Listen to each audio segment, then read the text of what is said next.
미국 공군의 F-47 6세대 스텔스 전투기. 이 전투기에는 의외의 요소가 하나 있습니다. 바로 카나드입니다. 기존 미국 스텔스 전투기에서는 찾아볼 수 없는 이 구조, 왜 도입된 걸까요? 카나드는 기동성을 향상시키는 중요한 요소지만 동시에 스텔스 성능을 저하시킬 수도 있습니다. 그런데 6세대 전투기인 F-47이 카나드를 채택했다면 보잉은 어떤 해법을 가지고 있을까요? 오늘은 그 미스터리를 파헤쳐 보겠습니다. 카나드란 무엇인가? 우선 카나드가 무엇인지 간단히 짚고 넘어가죠. 카나드는 전투기 기체 앞쪽에 위치한 작은 날개로 기동성을 크게 향상시키는 역할을 합니다.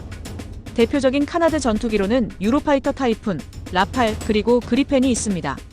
하지만 F-22 랩터나 F-35처럼 스텔스를 중시하는 전투기에서는 볼 수 없었죠.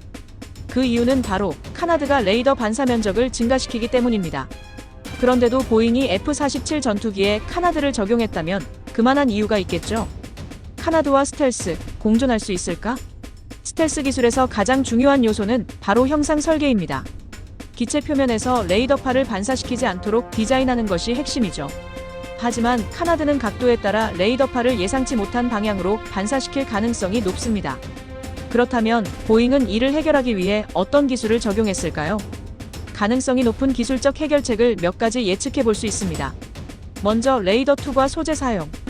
보잉이 카나드를 특수 복합 소재로 제작해 레이더파가 내부를 투과하도록 만들었을 가능성이 있습니다. 이렇게 하면 특정 주파수에서는 탐지 확률을 낮출 수 있습니다. 두 번째, 레이더 흡수 구조 설계. 기체 내부에 레이더파를 분산시키는 구조를 추가하거나 레이더 흡수 소재를 활용했을 수도 있습니다. 셋째, 모핑 윙 기술. 최근 연구 중인 모핑 윙 기술을 적용하면 카나드의 각도를 상황에 따라 최적화하여 RCS를 줄일 수도 있죠. 이런 기술이 실제 적용되었다면 카나드가 스텔스 성능을 저해하지 않고도 기동성 향상의 장점을 제공할 수도 있습니다. 그렇다면 보잉이 F-47에서 카나드를 채택한 근본적인 이유는 무엇일까요? 여기서 중요한 점은 미국 공군이 NGAD를 어떤 개념으로 운용하려는지입니다. 초기 NGAD 계획에는 유럽형과 태평양형 두 가지 설계가 검토되었습니다. 유럽형은 단거리 작전에 최적화된 기동성을 강조하고 태평양형은 항속 거리를 늘리는 방향이었죠. 나중에 이 계획이 공식적으로 폐기되었다고 하지만 F-47이 카나드를 장착한 것을 보면 일부 요소가 다시 반영되었을 가능성이 있습니다.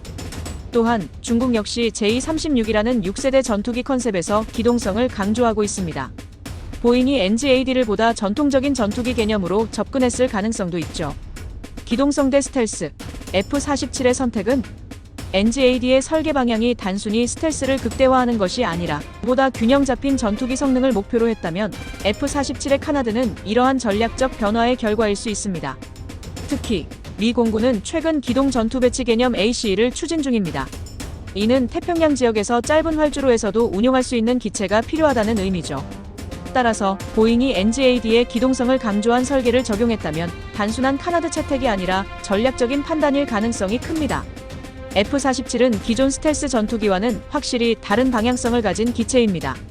카나드 채택으로 기동성을 강화하면서도 새로운 스텔스 기술을 활용했을 가능성이 높죠. 과연 NGAD의 최종 디자인은 어떤 모습일까요? 그리고 보잉의 선택은 미국 공군의 미래 공중전 전략을 어떻게 바꿔놓을까요? 구독과 좋아요 잊지 마시고 다음 영상에서 또 만나요.